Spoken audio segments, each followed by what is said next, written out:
You see the screen? No. Oh, I gotta keep. Oh wait, how about here?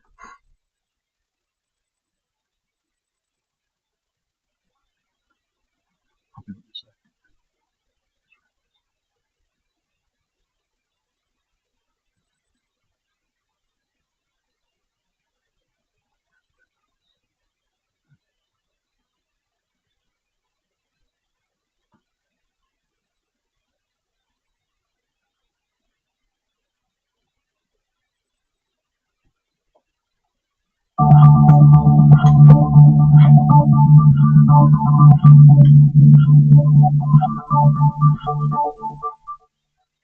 The following program contains scenes and language of a frank and explicit nature. Viewer discretion is advised.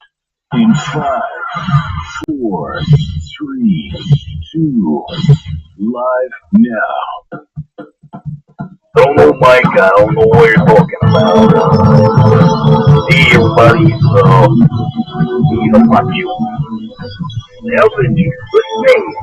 Mike Trash Talking Radio.com. The best of business. Say it so much. Wrestling fans throughout Radio Land, listen to Trash Talking Radio at TrashTalkingRadio.com every Tuesday from 7 to 10 o'clock. Hear guys like myself, so you can and James come on.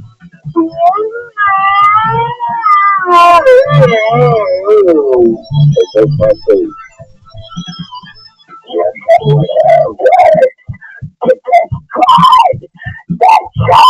Talking Radio Show from the morning to whenever we get done. It's like using a screwdriver. Jack, Rose, the things will never shine.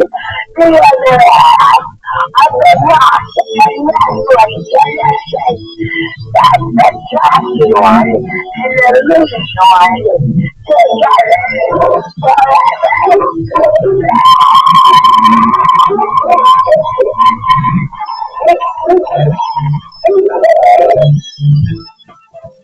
Hello, ladies and gentlemen, this is Ivan Cola.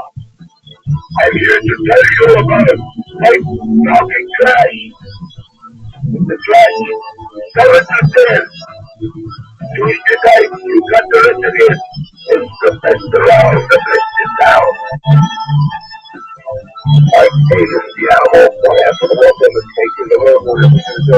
If you know the good people, that's the Trash Talking Radio, or hell. Everybody go out and stand by the way the phone on it. I just love Trash Talk Radio. You know how things you do. This is my show. You better watch this. What you gonna do? Gonna watch it respect Trash Talk Radio. What's wrong on you? This is the Vital Idol, and you're listening to Trash Talking Radio every Tuesday from 7 to 10 on TrashTalkingRadio.com. And remember this, the Vital Idol tells you it's got to be true. And when it's on the internet, it's got to be real. It's Trash Talking Radio every Tuesday from 7 to 10. I am the top of pop, the king of swing, the international rock star, way above par, the host with the most, Mr. Tuesday Night, the Vital Idol, Classy Mike Trash, and thank you very much. What do you have?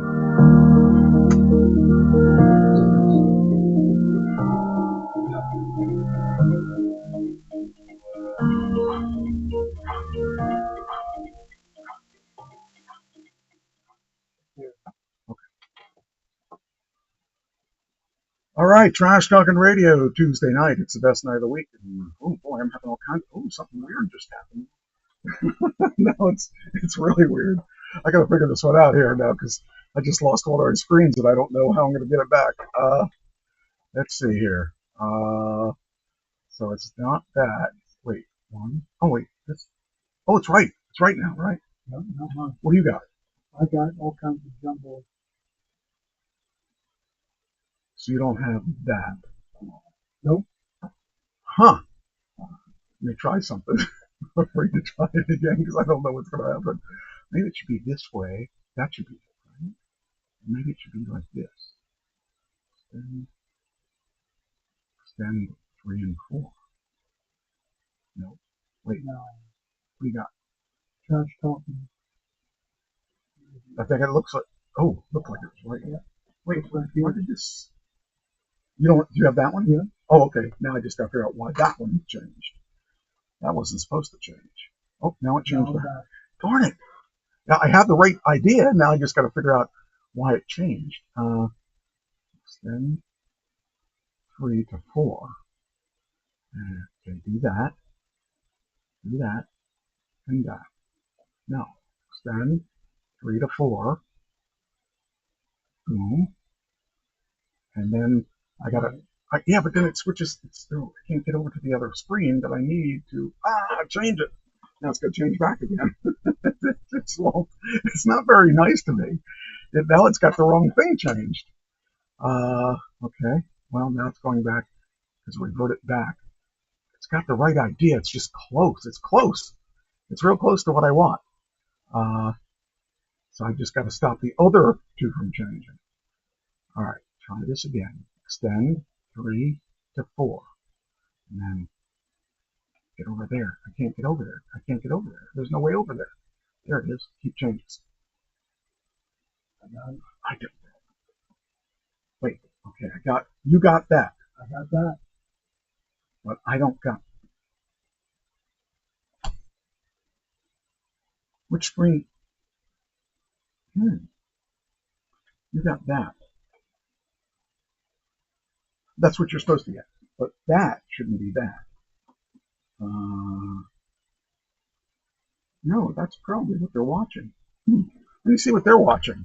It's kind of interesting because I don't think that's what. Now I need to see what they got because it's important because I think they got something totally different from us. And I just gotta. This on the fly stuff is really crazy. It's not quite working the way I wanted it to. Would you stop that? All right, now let's see here. All right. I mean, I'm hoping we're streaming, so it's got, oh, there's something. Today is not the 12th, though. That's not the right one. Why would it show? Okay. Well, I guess I need to go back to my page and figure out what is real. What is real? It's a philosophical question. Okay, there's. Oh, yes. Okay, so now it's showing the screen that they're not supposed to see. That's weird. So I know that at least we're something. We got something. We just got the wrong screens up. How do I get the right screens up, though? That's the question. Hi, Ann. How you doing? Yeah, now you see what I see every week. You see a screen that you're not supposed to see. This is behind the scenes. The easiest way to explain that is you're behind the scenes with us. We got lots of windows. Yes, they're not supposed to be there. Not supposed to be where you can see them. The problem is, I'm not sure where I am.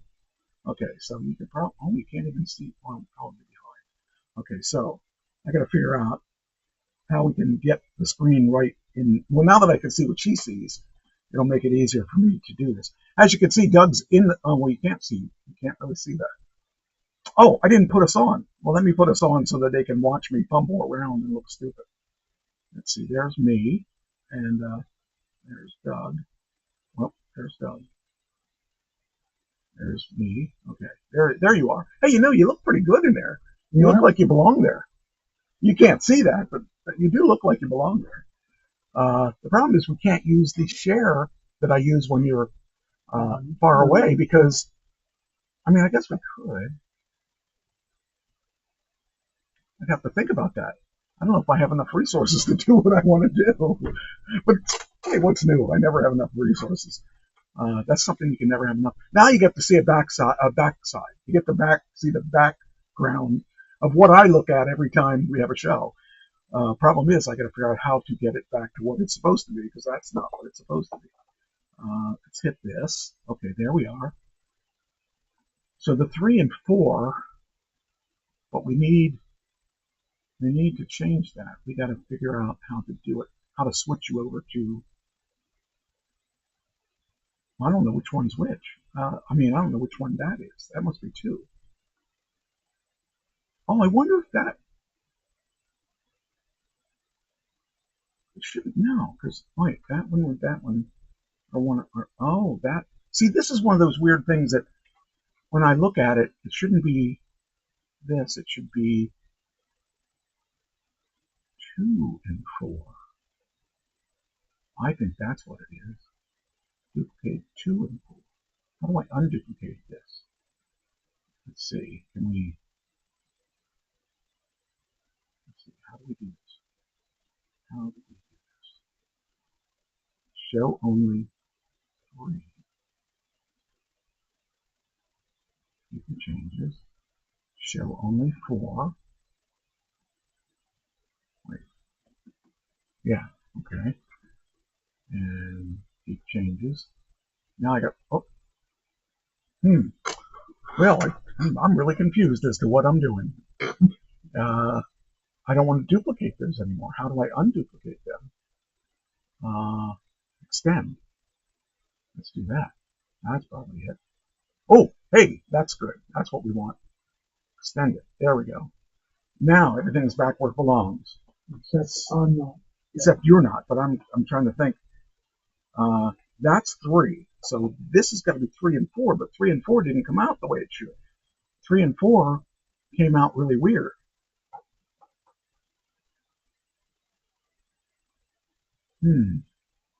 What screen's on here? You're up, I'm up, but it's a bunch of it's all jumbled. Take a look. Yeah, you got my screen. All right, I'll fix that. I know how to fix it. Okay, we're gonna get this show started, and I can fix it. Let me think. Since we're both up. Okay, so I don't need this screen anymore. So what we will do, I can do it. Watch this. Watch me not do what I think I'm going to do.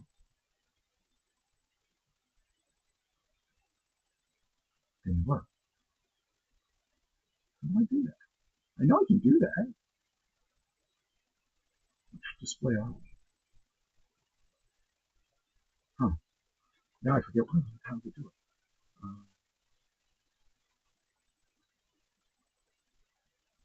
But you're seeing. I'm seeing. It should be us as the. Uncle it Sam. should. Okay. Uncle Sam. Oh. What do you see now? I see your screen. Still see my screen. Okay. How about now? Wait. Let me see. Let me see. Shoot, I gotta figure this out. I gotta get us out of the get that background out of the background. Oh, I know what I can do. Okay, so what I need to do is I need to. Well, where is that screen? I don't have that screen. Why don't we have? Oh, this one. Is this it? Oh, there. Hey, I did it. I did it. It took me a while to figure it out, but I did it. All right, now we can do a show. What a mess. So it wasn't what I thought it was something else.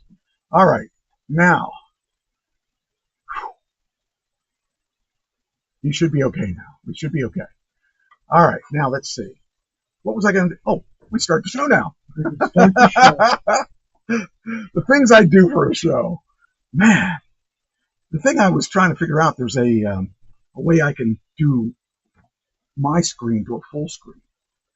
And I was trying to put that on your screen, and it wasn't working. It can work when I do it through. It should have worked, though. It should have. I don't want to touch anything. It's working now, right? So it's working right now. So let's not touch anything. We know it's working. Okay. Anyway, Doug's here. Hi, Mike. It's good to see you in person. It's great to see you in person. It was a couple months now. You were here a couple. I can't remember when it was, but it wasn't April, May. Yeah. So all right, and I hope everybody can hear us. I did the studio in about an hour to reset everything, and it made me late. So anyway, let's get started. Yeah, make sure all my notes are here. My mouse died on me, so I had to scramble for a mouse, and it was just too fun. All right, let's get started. Tonight we have two rest in pieces, RIPs. Yeah. Are you familiar with both of them? I believe so. The one is Danielle Spencer. Do you know who she was? Did you ever watch that show? No. The show was What's Happening. Had Raj and Rerun and I don't know who I forget who the third person was, but I know there were three of them, three main characters. She actually has an interesting story. You know how when you get famous, you think a lot of these people don't care about other people. Danielle is not that kind of person. And I found her story very interesting because she ended up giving of herself. And I thought, wow, that's kind of... Okay, where's my story? Oh, I was afraid my story was missing. I was going to say, that's going to be fun if I have no stories. Okay, anyway, I'll let you decide whether or not you agree with me. Hopefully this will work. I'd like to see something work. Oh, it didn't even fire off.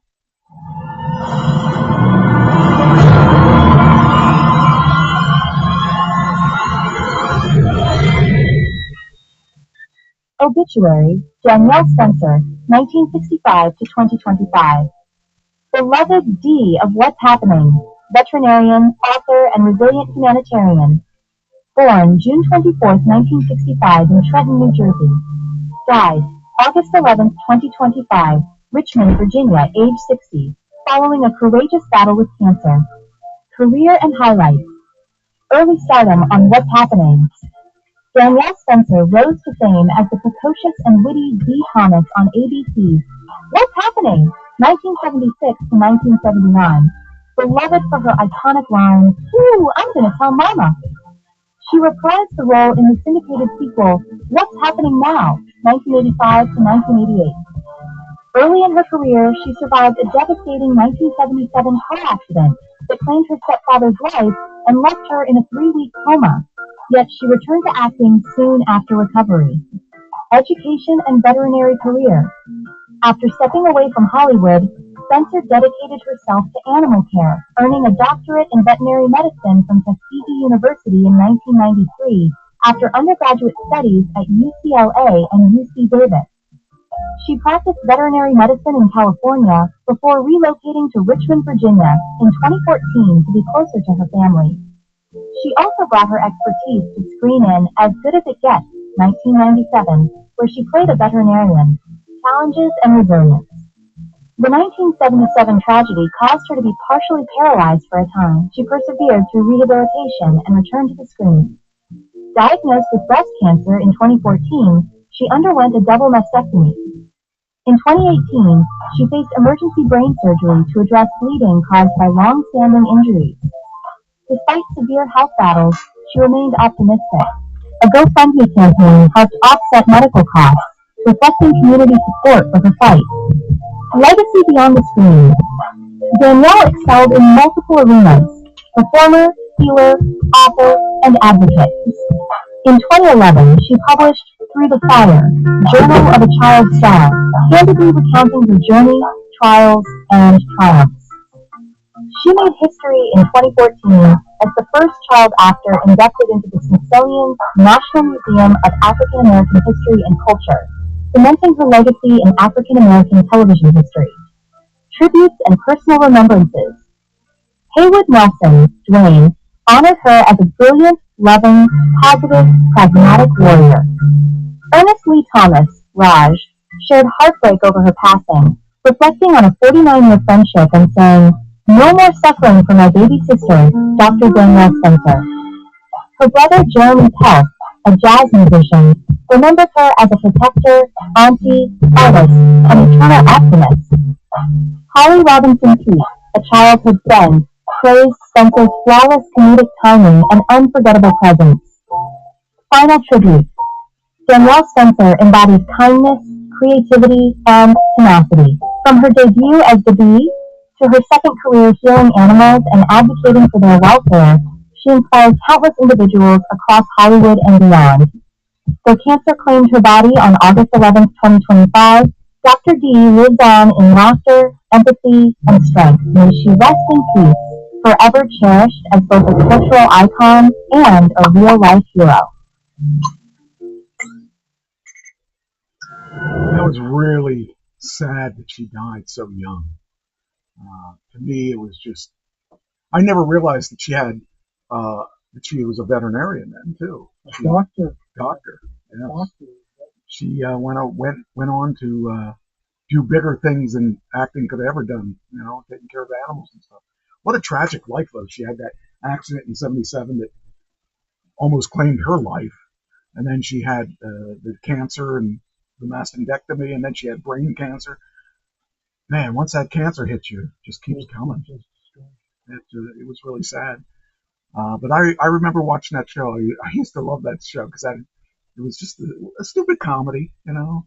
Back in the days when black people couldn't have any shows, they were groundbreaking because they had a show that allowed them to entertain people, and that was one of the first pretty much all black casts, I believe. That one, and then there was what was the other one? It was the one JJ. Yes. That was the other one. That's the one I confused it with when I first heard she died. I said, oh, that was JJ's younger sister. And I thought, oh wait, Dee, that's not her. That's the wrong one. And then I started thinking about it. I said, oh. Then when we did the research on the obituary, we said, oh, Raj, I remember him. He was one with Rerun, and then it all clicked. But yeah, really sad that she died at 60. What a beautiful woman too. She turned out to be gorgeous too.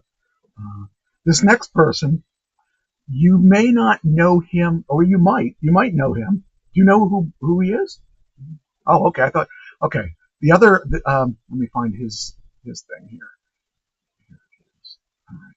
Now he is a musician, and I know you may not know him, but you know his work.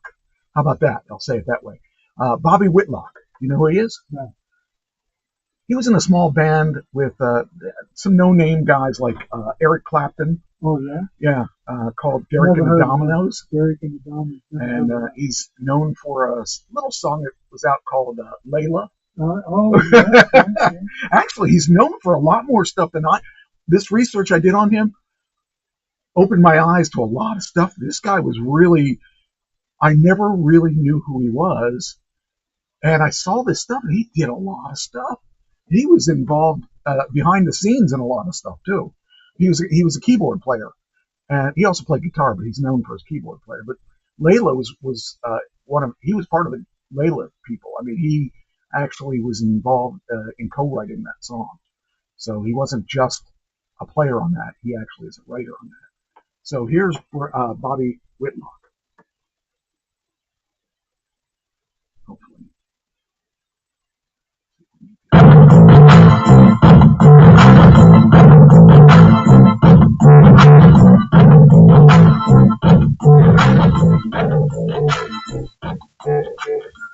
Obituary: Bobby Whitlock, 1948 to 2025. Keyboardist, singer-songwriter, and co-founder of Derek and the Dominoes.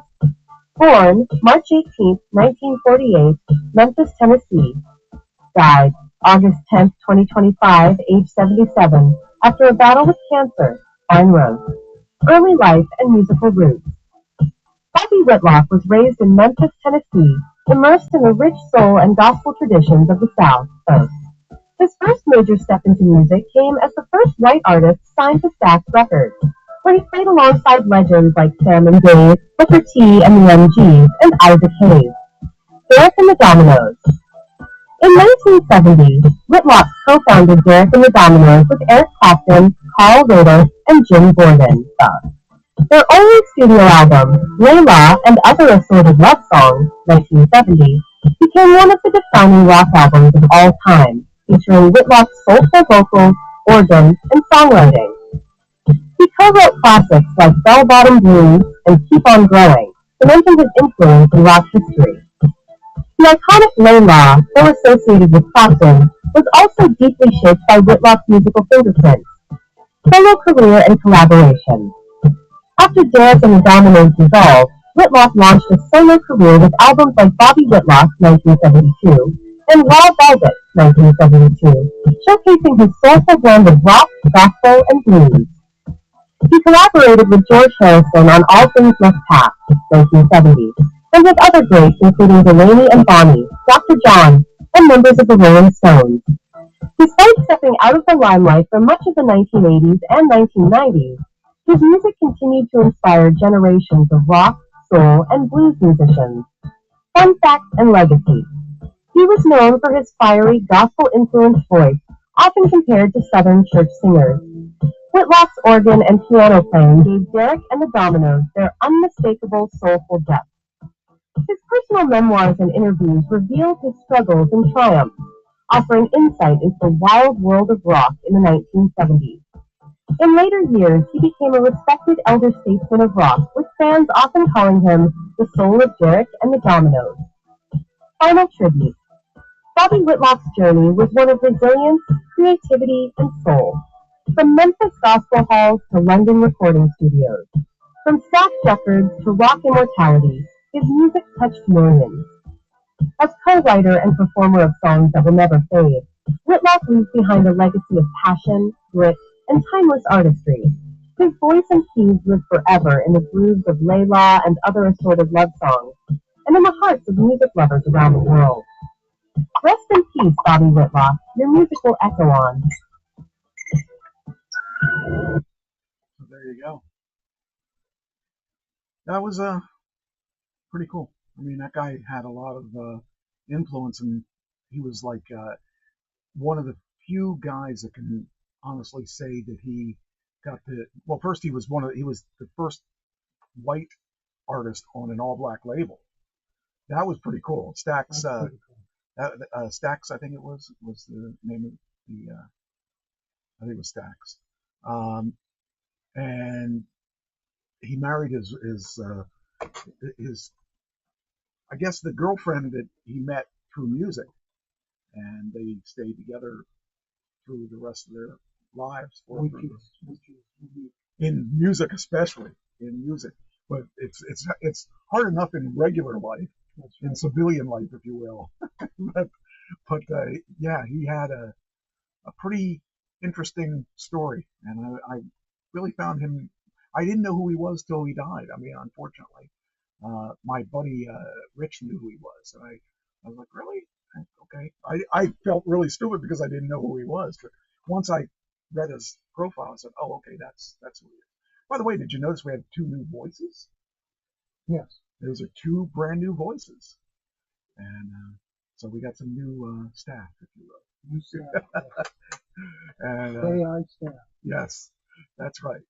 I went through the AI board, but yeah, I like their voice because the one girl emphasized what's happening. She said it right, and I didn't even know that I didn't really plan on writing it that way, but that's how it ended up being. It was funny. But yeah, that was kind of cool. All right, well that's the end of that. I can get rid of this. You had mentioned I'm not going to do it this week, but you had mentioned something about doing a where are they in hits? Yes. You're going to be really surprised on where some of these things ended up. I was looking at it. I was shocked on some of this stuff. So I'll leave it at that. Okay. But next week is my birthday. Oh, yeah? Yeah, on the show. The day of the show. The day of the show. Usually I skip my birthday, but for you, I'm not going to do that. Plus, I like doing the show. I don't take too many days off. Usually it's at the end of the year because nobody listens because it's the holidays and stuff. But I'm going to do it because I just think we have so much to talk about every week. This is the best combination of people I've had on the show because I enjoy the fact that you give opinions and they can be totally different from mine, And it doesn't matter. It just, because neither of us are going to get up and punch each other because we don't agree. We're too old to do that. And besides, you're handicapped, so I can't hit you. Anyway, I don't know who's more handicapped. I've got bad knees. You've got a bad leg or a foot or whatever. So, how long are you going to go with that? I've got an excuse from the gym until after the new year. Wow, that's 6 really to 9 bad. months I have to do this. And what did you do to it?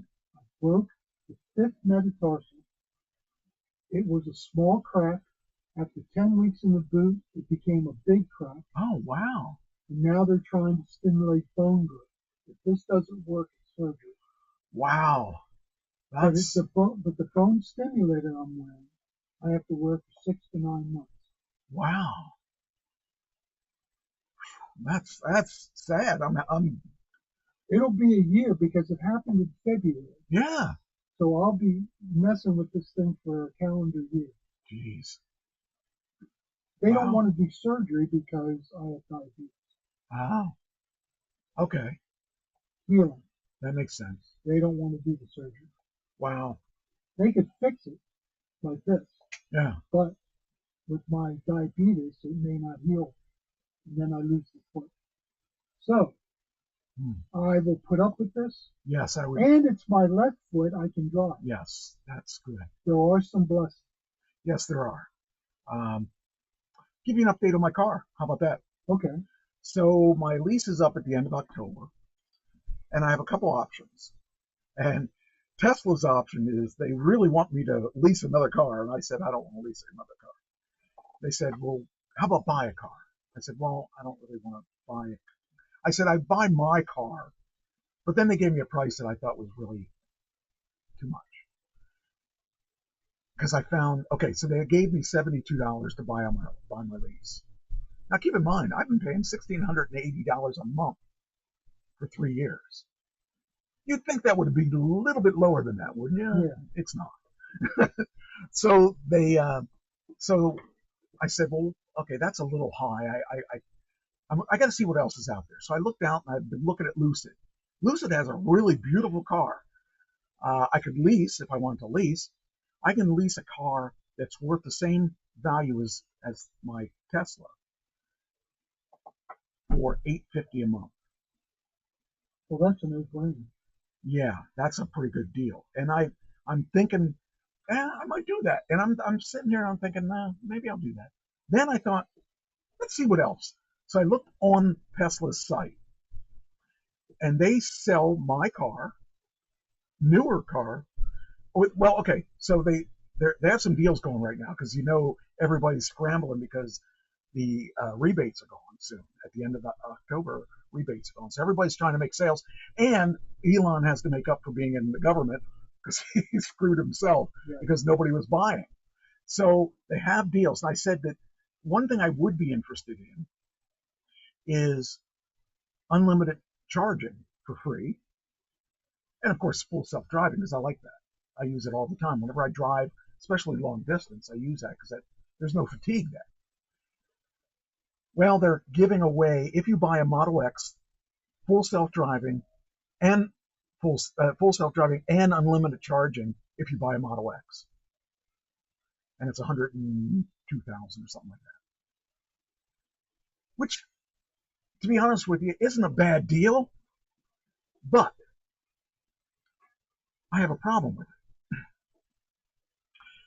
They just refreshed my car with the new 2026s, but they didn't refresh the amount of miles.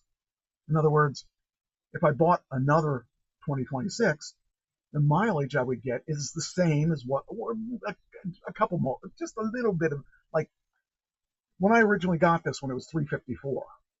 And then all of a sudden, overnight, it dropped down to 315. Now, that's a big drop. That's a big drop. That meant that they recalculated the way that they do it, because I didn't lose any. I didn't just degrade the battery in 3 years. So I thought, okay, so what they are doing now is it's a little bit more accurate than it was, but it's still not. Tesla miles aren't as accurate as they originally.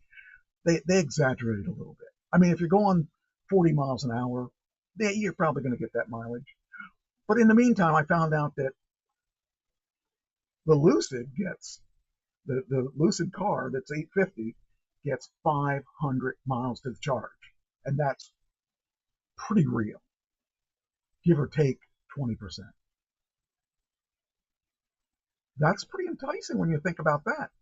Yes, And the Rivian, the Lucid Gravity, which is the SUV, which is what I probably would want to get, gets 450. Again, that's a big difference from 314. So that's what I was thinking of. But then I found something else. I found what I want to do is I'd like to have another X. But I want to wait for the next generation of X's because that'll have better mileage. I'm sure it's going to have better distance.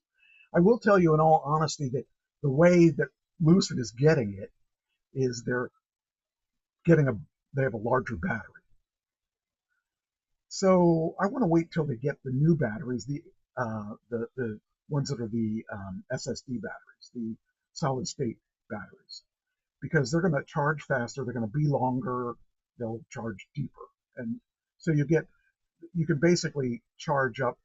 Supposedly, they were saying that for probably within 2 years.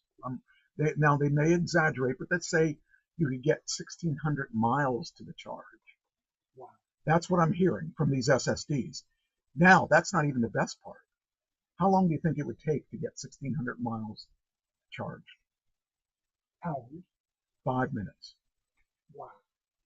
Now all of a sudden there's a deal. I would jump on that deal even if it was more money to get the mileage, because you're charging. I mean, you would be. It's so fast and it's so. I mean, vibrant. Everything. All the checks all the boxes. That one I would do, and I would even pay a little more for it because I would never have to pay for gas or pay for fuel. I mean, with the same size battery, or actually a smaller battery, you're going to get that. So that's probably why it charges quicker. But still, 5 minutes, even if it was 20 minutes, to get 1,600 miles, and even if the 1,600 miles was half of that, or even a third of that, I would do that. How long does it take you to charge now? Okay, the way that it works is that you never charge to 100% when you're on the road, because what happens is that the lower the battery is, the faster it charges. And once it gets up to 80%, it's real slow. So what you do is, I charge every 3 hours. I figure it takes me 3 hours before I have to stop and go to the bathroom. That's my theory. So when I went to Florida, I'd drive 3 hours, I'd plug it in, I'd go to the bathroom, come back, and I'd leave. And that's about how long it takes to charge it. About 15 minutes. 20 maybe if you wanted to go a little more. But usually for 3 hours, it's about 3 hours is about 15 minutes, 5 minutes for every hour. So that's not bad. It really isn't, because how long does it take you to put the gas in there and fill it up? Probably about 5-10 minutes, maybe 10 minutes between the fact that, and then you have to go to the bathroom. But I do it on bathroom breaks. So that's what it comes out to me. Now, occasionally I've had to wait 20 minutes because of whatever reason the car tells me to. But it's not really much more than that. It's usually 15 minutes, 10, 15 minutes, depending on where it decides my next, because the car calculates your start point and your end point. It says, okay, to get the least amount of charges, we'll do it this way. So sometimes it'll tell me to charge 5 minutes because it doesn't need that much.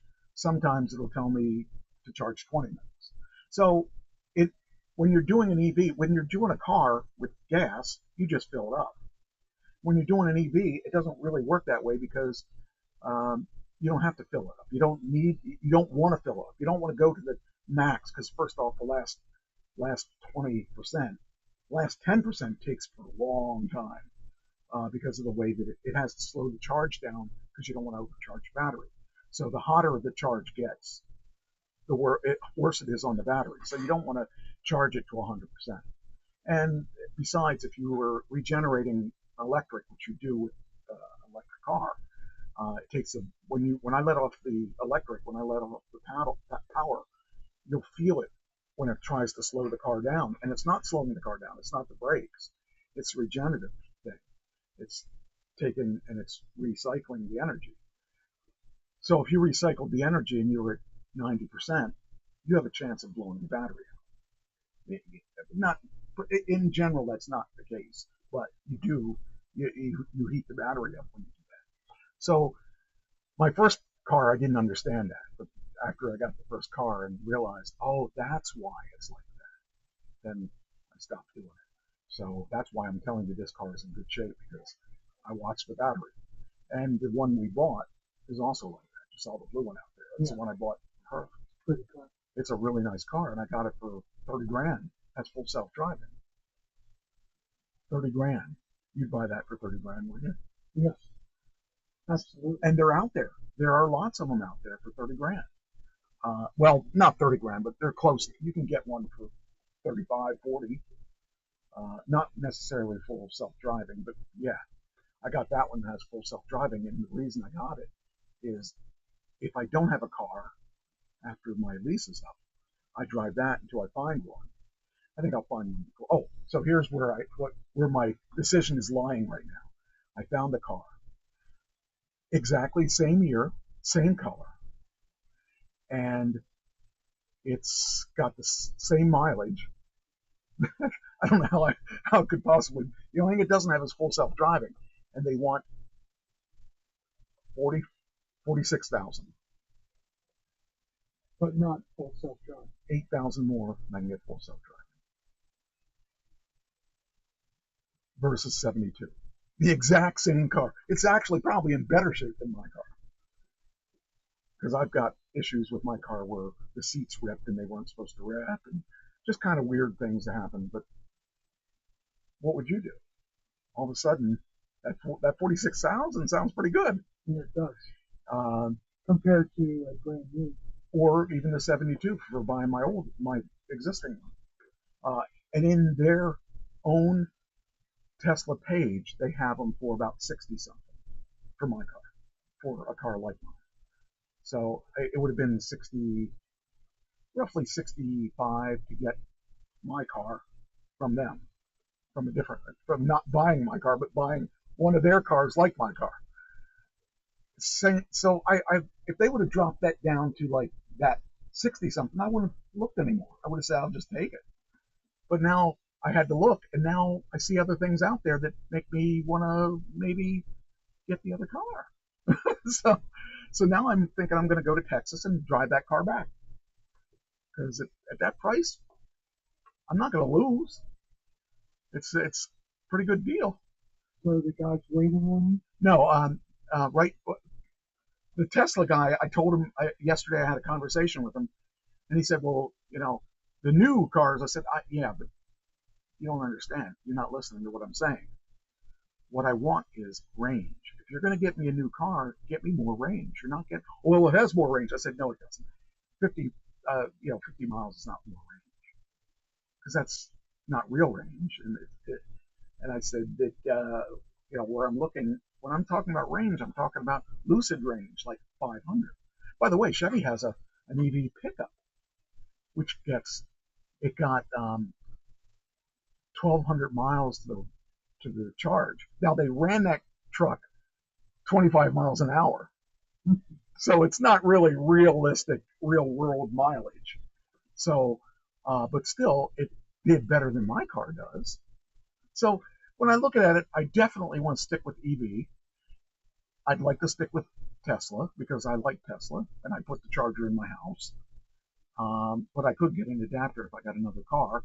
But a lot of the cars out there today are now using the Tesla charge ports because they're allowing non-Tesla cars to charge there now. So, next time you're here, I should have whatever I'm going to end up getting, I think. So, but it's leaning towards going to Texas and buying that one used. And it's on a car lot. So, that's where I'm at with that. All right. So what are you going to do with your loose cars? I have to, yeah. I don't. I mean, I really. What are you going to owe? Nothing. Well, I'm sure they're going to charge me like they did last time. They zapped me for all these things that they found that weren't covered by the warranty. So probably a couple thousand. But when it all comes down to it, it's okay because I'm buying a $46,000 car instead of a $100,000 car. At one point, they offered me to forgive me for the last 3 months of my lease if I bought another leased car. But I don't want to pay $1,600 a month anymore. I've got a school I'm worrying about. I've got a lot of things. I got a lot of things going on. I'll talk about that a little bit later. But yeah, I got a lot of things going on. You're going to get to see the school too, and that's kind of exciting too because man, I'm looking forward to it. I got a lot of things going on that are going to be really cool. I've got the band's going to play on Halloween, so that's exciting. So Which band? This is the first band, and the second band is getting pretty close to being ready to play. We're jamming tomorrow, so that'll be cool. So yeah, a lot of things are going on right now. No acting work, but this is the worst acting year since I started. It's just really, I'm not finding anything that, that even fits my age group and stuff. It's just, there's just not a whole lot going on right now. And I think it has to do with Hollywood burning down and a lot of the people that write the scripts and stuff. I don't know what all's going on there, but there's things that are going on there in Hollywood. It's kind of weird. I'm going out in Hollywood. I'll be out in Hollywood in about a month from now, a little over a month from now. So that'll be interesting. I will have a show the day before I leave, and I will try to have a show when I come back. So I'll have nothing written, but we'll make it work. So that's my plan anyway. All right, next topic. Entertainment, movies. I went to see a movie this weekend. You actually went to see I went in, paid, sat down, ate popcorn, and watched a movie. And I never heard of this movie before, but Christine wanted to see this movie, so that's the one we watched.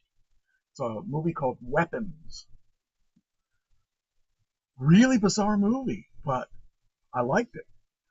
I didn't like it at first till I caught what was going, till I figured it out.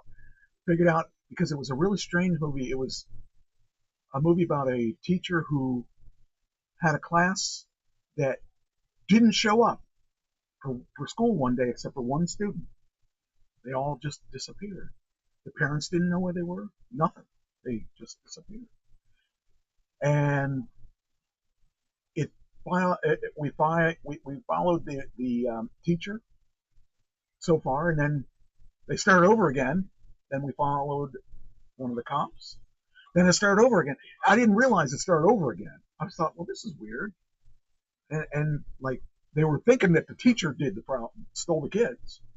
They even put witch on her car, and like her it was like you see her car, it says witch on it, and she was like all upset because her car said that. Then another scene, the car was there and there was no witch on the side. I thought, was that a mistake or is there something I'm missing here? And then I realized that they went back to the beginning and showed the rest of it from the beginning. So that screwed me up a little bit because I didn't expect that to be like that. But it turned out to be a really good movie, and I would say, well, it wasn't. I don't think it was the first. Let's see here. Take a look here and see how it came out. I didn't even look to see how it came out. Let's look at the box office, see how to do. Okay, box office. Weapons slays Nobody. I want to see Nobody too. Did you see Nobody 1? No. Okay. Nobody was really a good movie. It was Bob Odenkirk, who was. You probably didn't watch Breaking Bad or Better Call Saul. Correct. I did not. Better Call Saul He played the same character in both of those. Better Call Saul character was he was a lawyer who was kind of not above board. He kind of played by the rules, but kind of skimmed across the rules. Anyway, he in Nobody he plays a mild mannered husband that does just goes to work and does everything that husbands have to do. Except you don't know that his job before he met his wife, he was a secret agent or whatever you want to call him, like a Mission Impossible guy. He was high level tough guy, and you would never know it to see him. He looks like a geek, and he ends up saving the story by beating up all the bad guys. A guy breaks into his house, and he ends up taking the guy out, and his son catches him taking the guy out, and like, what's going on here? Because he knew how to fight and everything, and nobody thought that he knew that. And it's just really, it's a pretty interesting movie. I like the movie a lot. The first movie. This is a sequel to it. So he's on vacation in this sequel. So I'm curious. I want to see this, and that's what I would have chosen because I like Bob Odenkirk. He does a lot of funny stuff. So I want to see it. But it says Weapons slays Nobody 2 with 25 million. And it says, basically, what's this? I don't need to sign up for this, do I? You never asked me for this before. Okay, it says here that Nobody 2 only did 9.3 million. And we didn't have any real big movies this weekend. I think number one was, if I'm not mistaken, Weapons. So Weapons only did 25 million. After seeing some of these blockbusters that we saw the past couple weeks, That's right. this is just chump change now. But actually, it's pretty good because they didn't have a lot of money that they probably spent on this movie. But it was really seeing the beginning to the end and how they wrote the movie. After I figured out what they were doing, I thought, okay, all right, I'm in. You sold me on this movie. Originally, I was going to say, man, this movie sucks. But once I figured out what they were doing, Christine said, I don't know, I didn't like this movie. I said, did you understand what they did? She goes, what do you mean? I said, they started the movie over again, and you saw it from this person's perspective, and you saw it from this person's perspective. Then it hit her. She goes, wow, yeah, okay, I get it. And it was a really bizarre movie. It was had witchcraft and everything in it. It was pretty bizarre, but it was a pretty good movie. Did the kids survive? All the kids did survive. In fact, they turned into killers at the end because there was a witch that did a thing that would make if she would steal some of your hair and she'd wrap it into this stick and she'd break it and she'd use her blood and whosever hair it was, if you did it to a person and somehow she turned you into a monster and you would attack that person. It was pretty interesting. I kind of once I got what was going on, I liked it, but it took a little while because it had a slow start. But once it started up, at the end, the witch, who was the grandmother of the one boy that was left out of the crew, the boy watched her do this thing and watched people turn against everybody, turn against. He understood that you've got to use their hair, and then you can make them turn. You can make someone turn to attack them. So the boy did it and took all the kids and had the kids turn on the witch. It was really cool. The ending was really cool. They were really brutal to her too. They tore her apart. There were limbs everywhere. And then they broke the spell, and the kids woke up and what did we do? It was really cool. So it was an alright movie. I'm glad that we saw it. I was glad because I was glad that Christine got to see it. I was glad that she actually got me to see it because I probably wouldn't have seen it because I didn't even know what it was because by the name Weapons, I mean that doesn't really tell me what it is. So I like that movie though. So, Weekend Weapons got 25 million. Freakier Friday got 14 million. Nobody got 9.25 million. Fantastic Four dropped down to 8.8 million. Now in fourth place for 247 million altogether. So that's not a terrible bunch of movies. Naked Gun was one I wouldn't have minded seeing too, and Superman I'd like to see that one because that's still out. That did 390 million, so or 340 million. So I wouldn't mind seeing one of those, but I'll get to see them sooner or later. Superman by now is probably streaming on the internet because it's been out quite a while, I would think. So I can get that as a streamer, off of Google or something.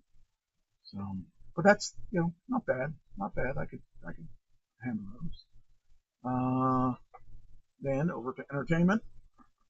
We saw both of the deaths. I've got here we go. I've got a.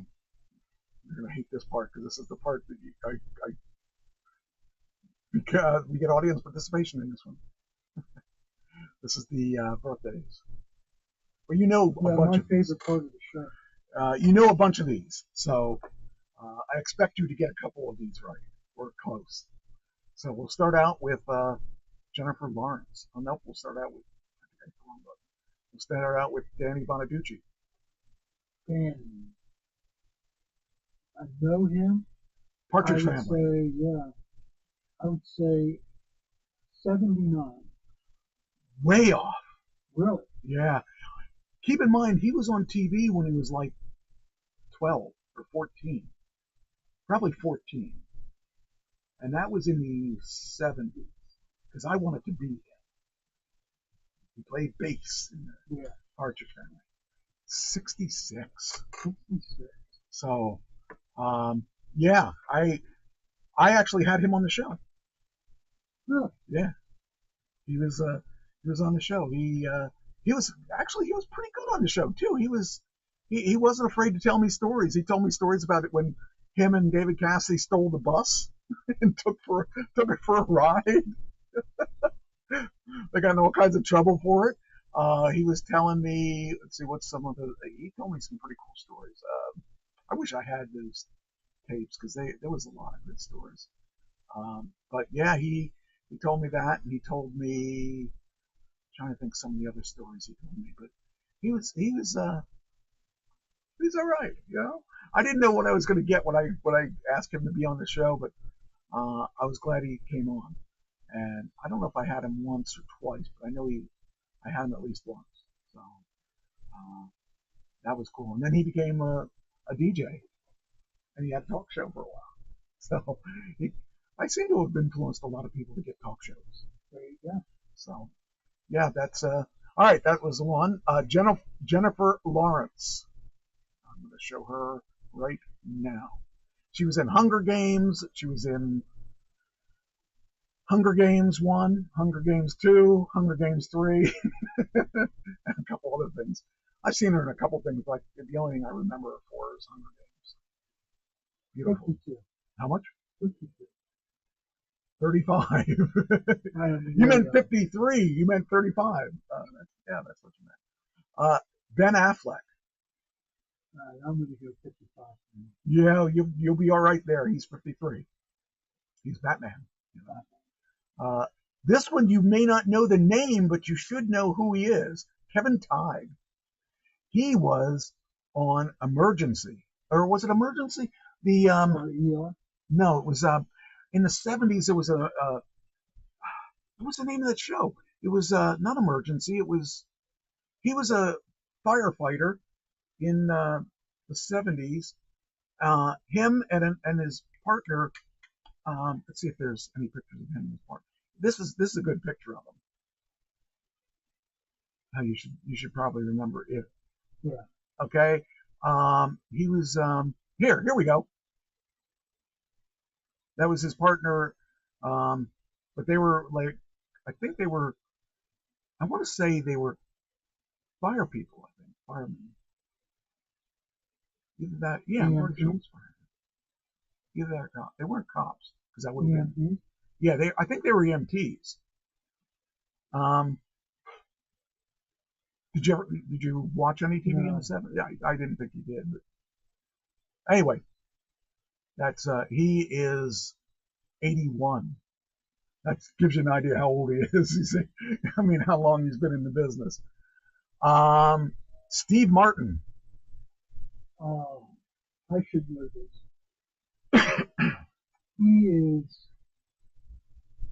Steve is 81. Oh, I don't have his.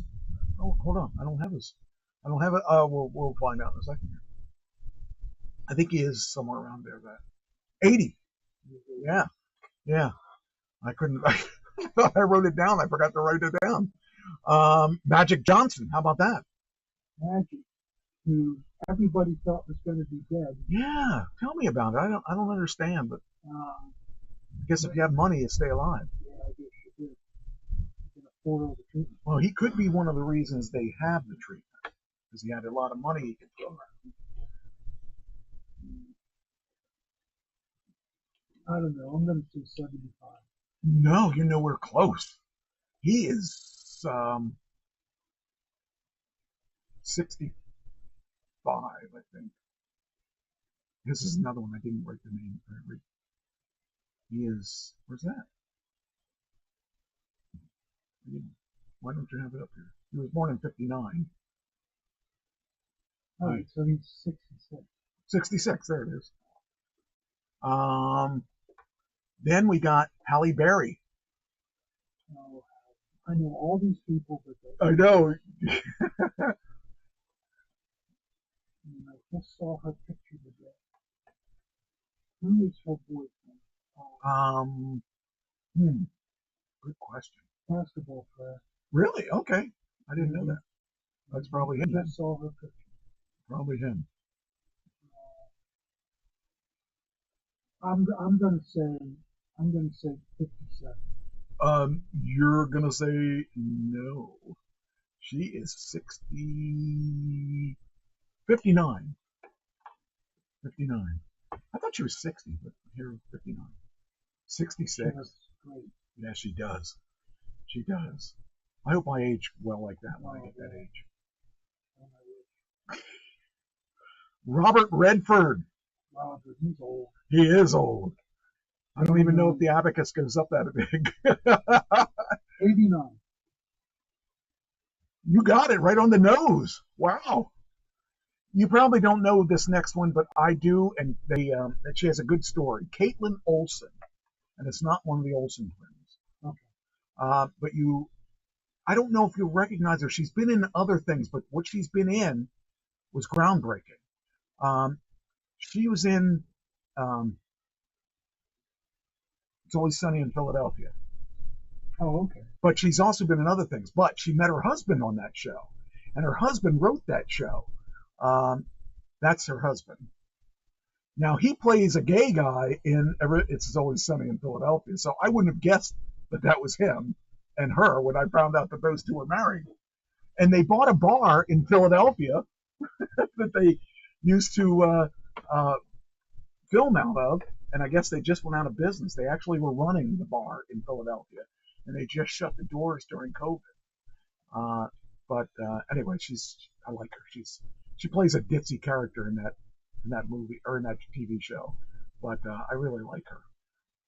You probably don't know her, so I'm not going to ask you how old you think she is, but she's 50. Pretty cool. Yeah, she is. She's so funny in that show. If you ever get a chance to watch it, it's just Danny DeVito's in it. Danny. Yes, and he just plays the worst part. He plays the most obnoxious part. Another guy that's in it is Charlie Day. You probably don't know him by name, but you might know him by seeing him. He's just really funny. And in that show, he's even funnier because he's just off the hook. He just says whatever he wants to say. It's funny. Anyway, I like him a lot. Next is Ed Norton. Ed Norton. Now, keep in mind, this guy's been around for a while, too. But we're going to tell you that he's not like 70 or anything. 61. 61? You're close. You're in the five. You're within 5. 56. Now, that was around when a lot of the stars from, I don't know if they call them the Brat Pack, but they're all around that age. Christian Slater. Hope I hit the right button. Yeah, I did. Okay.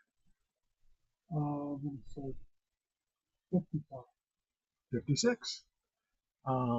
Andy Samberg, which I doubt you know him because he was on Saturday Night Live, and they had a show called Brooklyn Nine-Nine, and I love that show. In fact, Terry Crews was on that show, and the football player Terry Crews was on that show. He played a really funny role in that show.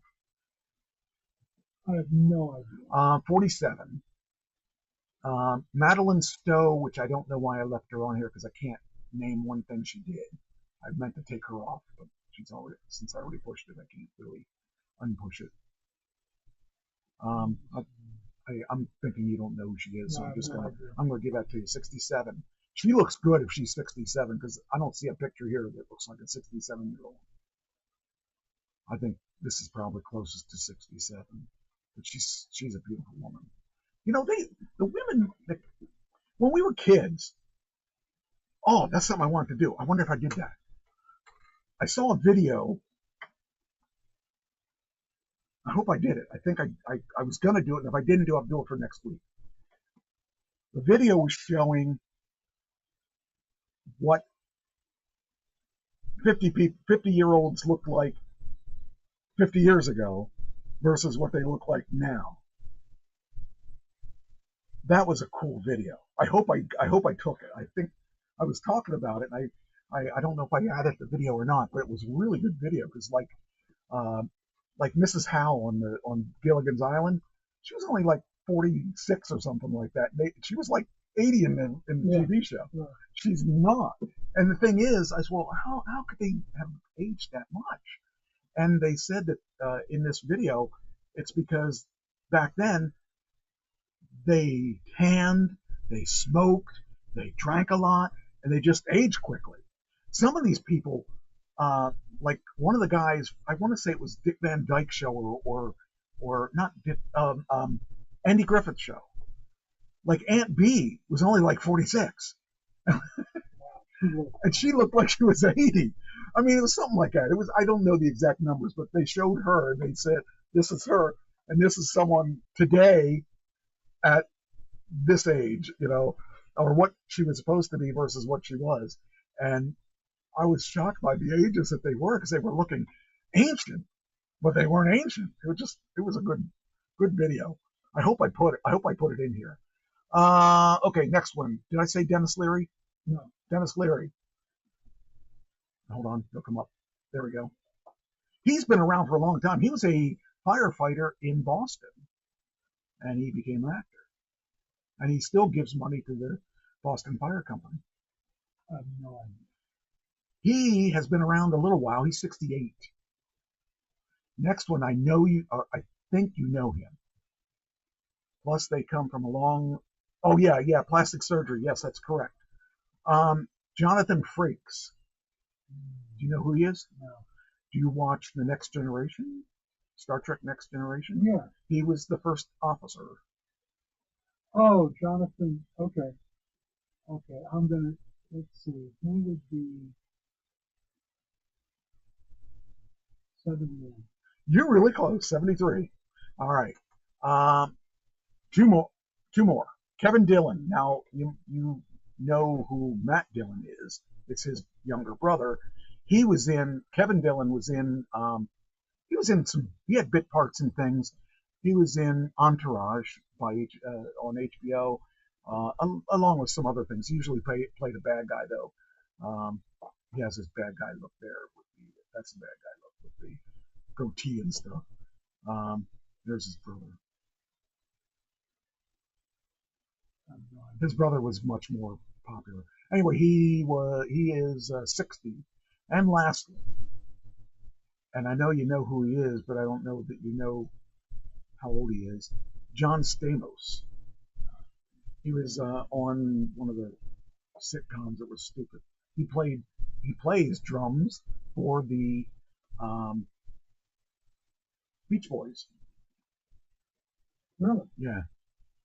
But he's not as old as the Beach Boys, I'm going to tell you that right now. He's probably the youngest Beach Boy ever. So how old is he? 62. Wow. He was on Full House. I was trying to remember the name of that show. Full House, yes. Yeah, that's when he looked like this. And now you know I hate him because he now looks ugly like this. He doesn't look ugly at all. I hate people like him that don't grow old, you know. Yeah, well, or just naturally good looking. Something that I was unfortunately not naturally. I have to spend hours in front of a mirror to look like this. Oh, yeah. By the way, our listenership is up on YouTube. I mean, it's not like millions of people, but it's going up. So I'm going to break some of this stuff out, like I said, when I have time. I just haven't had time lately. I've been swamped lately. But it's all because I'm on the show now. Yeah, because it's better. You know, I wouldn't care about it if I didn't have a good co-host. And eventually I'll get one. Yeah. I'll keep looking. Yeah. This is a long audition. Yeah, tell me about it. Oh, man. Okay, so we got all that done. All right, we're done with the birthdays.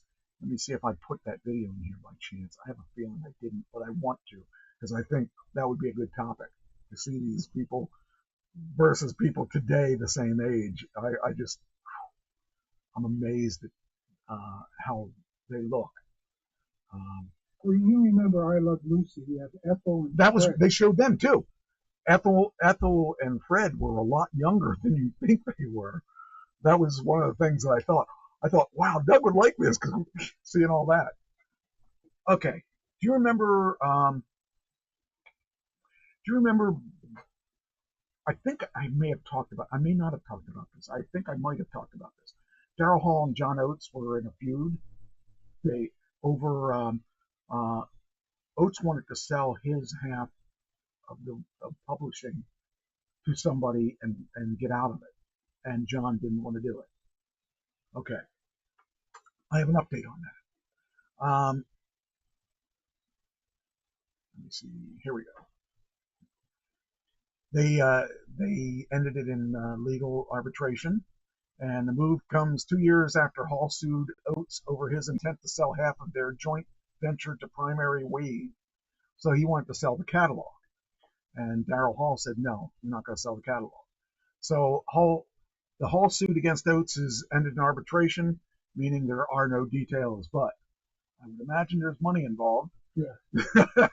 And they won't tell us how much, but it is over. They're no longer feuding, and that's a good thing. So what happened? Did they sell? I don't think they said. Well, let's see here. It says here, Hall had first sued his longtime writing partner November 2023 over the intent to sell his half of the joint venture to Hall Oates Enterprises, the music company Primary Wave. Hall called Oates to intent to sell his half the ultimate partnership betrayal. I mean, the amount of money that they get. I mean, do you realize Queen got $1 billion for selling their catalog? $1 billion. Wow. I mean, is not $500 million even $250 million? Let's say there's 5 guys. Let's say $1/5 billion. You can't live on that. I don't know. That's poverty. I just think that's. I don't know. I wonder what, right now I'd sell my catalog for $50,000. What you going to pay for the shuffle? Yeah, I got to pay. Well, no, I couldn't pay. Well, yeah, I could pay for one of them. It's just really sad when I think about that. That they couldn't talk about it. They couldn't come up with a. They just had to fight it. Well, I mean, John Hall, or John, yeah, John Hall. No, Daryl Hall. Yeah. Did you ever watch Daryl's House on YouTube? No. You'd like it. He has his house set up as a place to play, and he invites people in to play with him. And he has his own house band, and like he had the guy from Styx, Tommy Shaw, and they just started jamming. And they started doing some Styx songs, and they would do some Daryl Hall songs, and then they would do some songs from the other bands that they were in, and or else they do something just totally different that neither of them have been in, but they just would jam, and I love that. And they talk. They'll sit and talk about their adventures on the road and stuff like that. And I want to be. That's one of my fantasies now. Is I want to be invited to Daryl Hall's home and jam with him. That'd be cool. So he's from Philly, but I don't think he does it in Philly.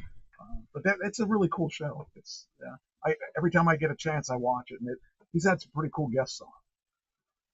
Anyway, does it say? No, it doesn't really say. It says, yeah, I mean, we have no idea.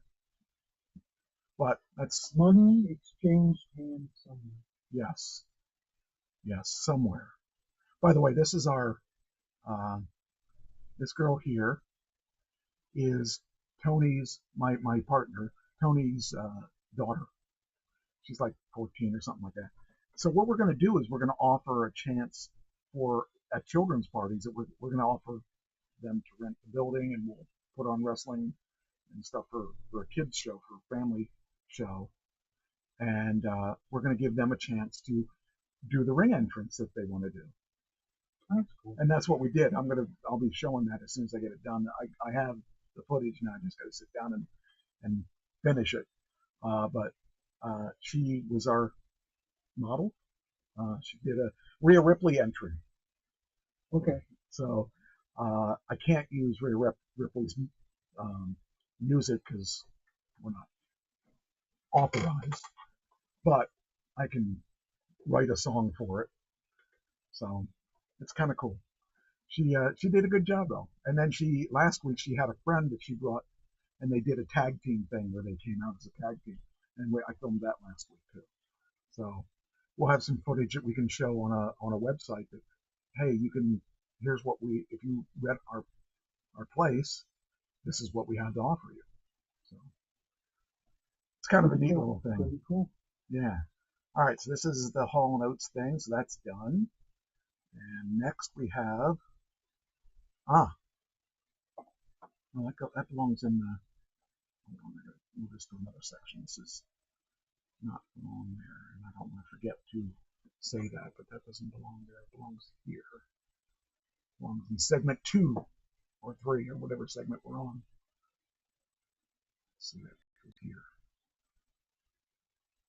Oh, I can't wait to get to that segment. That's going to be a good segment. I want to hear your opinion on this segment. So when we get there, okay. So there was rumors that Howard Stern was not going to be returning to SiriusXM. Well, that's what supposedly was going on. Now, it may have been, I think personally, that was a sham, and that he was either holding out for money, or he had an angle that he was working with Sirius to get people to sign up. Because if this is the last year, everyone's going to want to do it now. Well, since this article came out, this article has just come out today. Howard Stern reportedly has done a mega deal amid show getting axed rumors.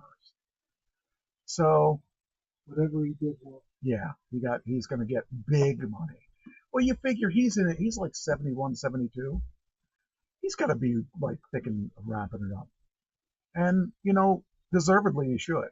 Because that guy has broken a lot of rules and a lot of, has been able to change the airwaves because of what he did. I mean, the things he did when he was younger pushed the limits.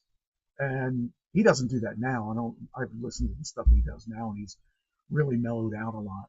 And you get older, and you just want to do your thing. And What was his compatriot? Robin. No, another show.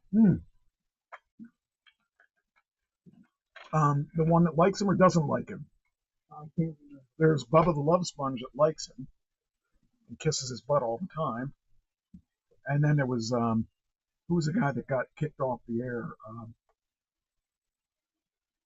He lost his website and all that stuff. And then he got it back.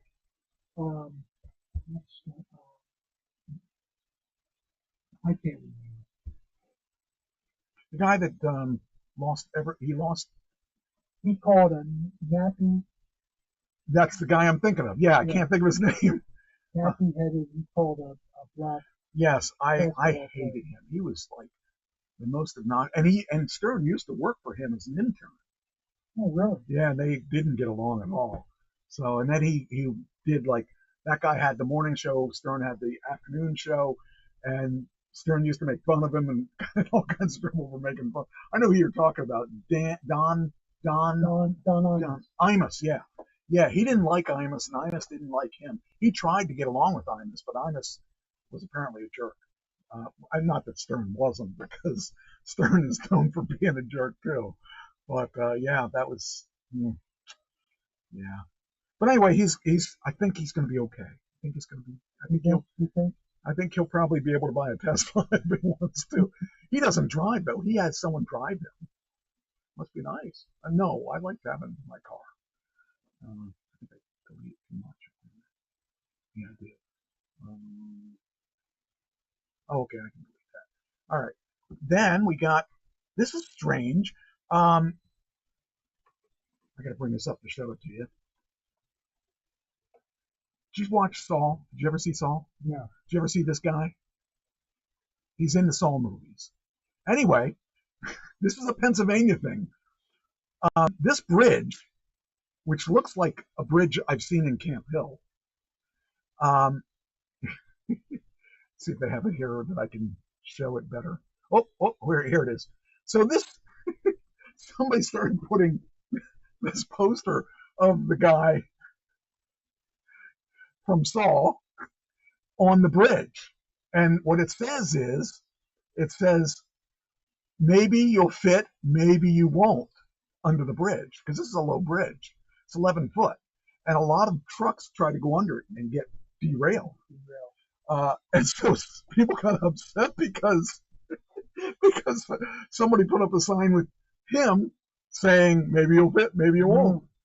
And it just caused people to get really upset. It says, 2 creepy signs appeared above a bridge in Pennsylvania. The signs appeared the image of Billy the puppet from the Saw franchise, along with the phrases, maybe you'll fit, maybe you won't, and let's play a game. The signs were placed there illegally. Now that says Seven Valley, so that's not the area that I thought it was. But there's one in Camp Hill area that has a low bridge. It looks just like that. It's low, and it's and I know people have crashed into that one too. So you got to know how high your truck is. I mean, come on, how stupid are you? But yeah, here's a video of it. Thank you. Well, maybe you'll fit and maybe you won't. That was the message that was left on the York County Bridge over the weekend. That's obviously getting attention. News's Marcy Walsh is live in Seven Valleys with how the community is reacting to these eerie posters that appeared over the weekend. Marcy? Lori, the posters with Jigsaw from the movie Saw were removed right from this area yesterday, county officials say, but not before they sparked some community conversation. This bridge has an 11-foot, 1-inch clearance, but it's notorious for getting hit. County officials saying it's been hit 6 times since June 6th. Oh, it's York. I've actually been there before when the truck was stuck underneath on my way to work. And yeah, so there's no easy way to get around it. York County says the Seven Valleys Bridge has minor scrapes, but no significant damage from those 6 hits. The bridge is surrounded by signs that say 11 feet, 1 inch, but a different sign got people talking.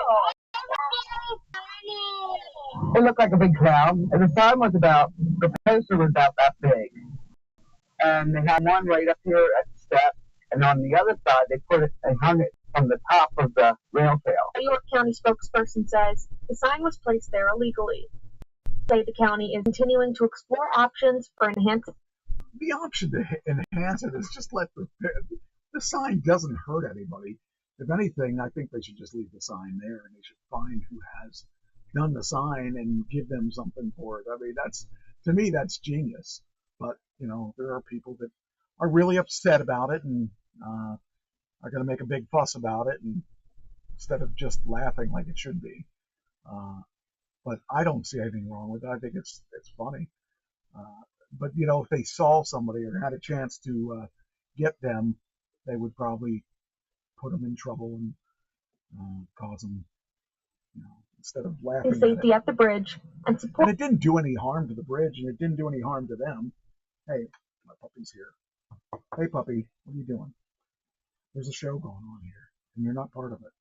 Yes, I know you want to be. But anyway, that's the sign of that. Also, rapper Sean Kingston is sentenced to prison for $1 million fraud scheme. So I don't know what to think about that. So 3.5 years in prison. I'm all against scams, as I was lucky enough to have one with my ID stolen.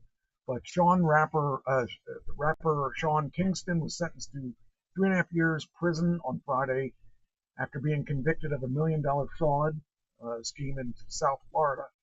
Kingston, whose real name was Keyshawn Paul Anderson, and his mother Janice Eleanor Turner were convicted by a federal jury in March of conspiracy to commit wire fraud, and 4 counts of wire fraud. Judge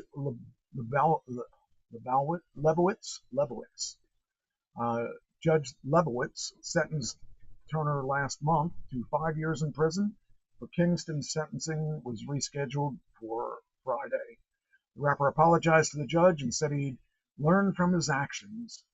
So did you see that rapper Sean Kingston, got sentenced to 3.5 years in prison for a $1 million fraud scheme he did in Florida? No. Yes. And his mother was also part of it. So looks like the family that scams together. Yeah. He says, I apologize. I've learned from my actions. All I'm asking is to accept my apology to the court. Okay, I'll accept it as long as you go to jail first. So I just don't understand why people do what they do. I would have been happy just to be a successful musician, but gotta go for that extra thing. We've already established that you don't know who Better Call Saul is, but that show was a really good show. First off, I loved Breaking Bad. That, to me, turned out to be one of my favorite shows of all time. If nothing else, it was the genius writing that they did. They spent a whole episode on the main character chasing a fly. It sounds stupid, right? But it was really neat. I loved that episode. But it's about a teacher who finds out he's got brain cancer and he's going to die. And his insurance doesn't cover his treatments. So he tries to figure out, well, what am I going to do? I have a family. I can't just die. And he ends up starting to find other ways to make money, and he can't seem to find a way. If his one student was involved in pot. That's all he knew. He knew he smoked pot. And he was looking for a way to make money, and he kind of trapped the kid and said, I need to make some extra. He never told him why. I need to make some extra money. I'm in trouble, and it turned out that he made crystal meth, not pot. And so he changed everything up, and because he was a chemistry teacher, he made the best meth ever. He made, instead of blue meth, his turned out to be white or something like that. Or else it was white, it turned out to be blue, whatever it was. It was its own color, and it was the best, purest meth ever. And he was just going to buy and sell to pay for his medical bills. And then things got crazy. He got captured up in it, and he became the head of the best, biggest meth guy out there. And I love that show. Anyway, Bob Odenkirk, which was Saul Goodman. It's Saul Goodman. Saul Goodman is how he came up with his name. Is a lawyer, and one of those lawyers that's kind of shady, and would defend him in his bad choices. And it was just kind of cool. And so after that show ended, they gave Saul his own show, and they showed his backstory of how he became Saul and how his real name was not Saul. And they just basically followed him to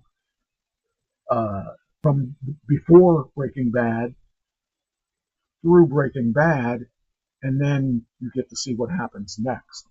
Well, what happens next is he gets sent to prison because they actually caught up with him and caught him doing bad stuff, and he went to prison. So now they're talking about starting a new revival of Better Call Saul, except that now he'll be in prison. I will watch that because I loved this. These guys that wrote this show are awesome at writing. They really take different angles than most of the things that you see, because these guys are visionaries. They take a not interesting topic and make it interesting. And because I thought I'd never watch that. My one girlfriend said, "Oh, you got to watch a show. You got to watch it. It's about selling meth." I thought, well, why do I want to watch a show about selling meth?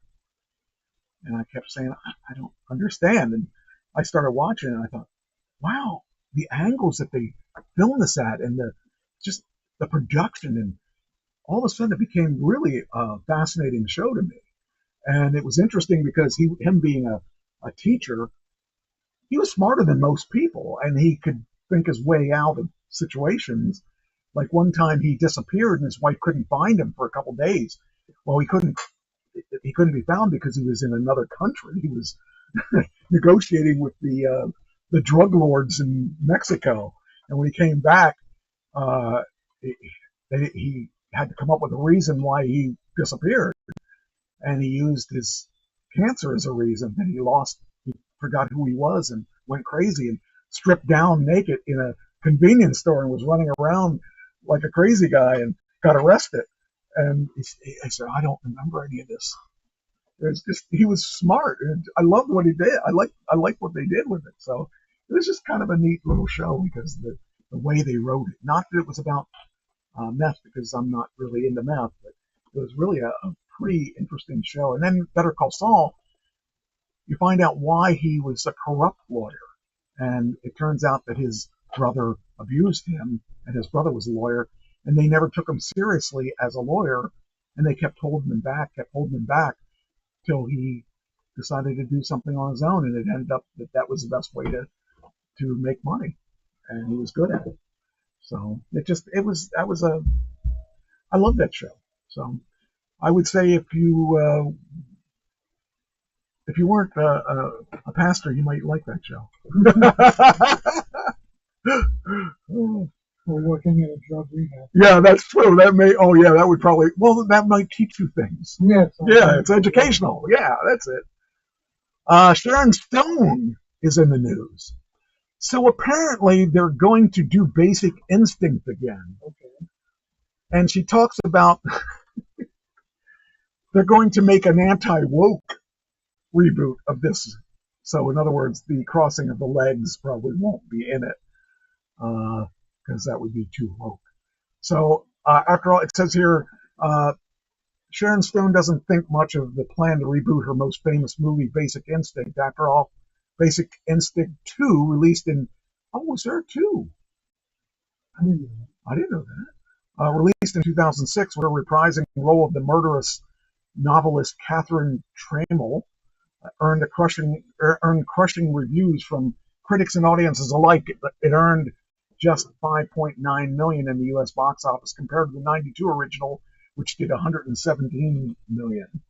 That's a big difference. Especially when it came out. Yeah, that's true. I remember that show, and I was like, wow, I think I missed it. I got to watch that again. If it goes the way that one went, I would just say, I don't know why you do it. She said, I mean, go ahead, but good effing luck.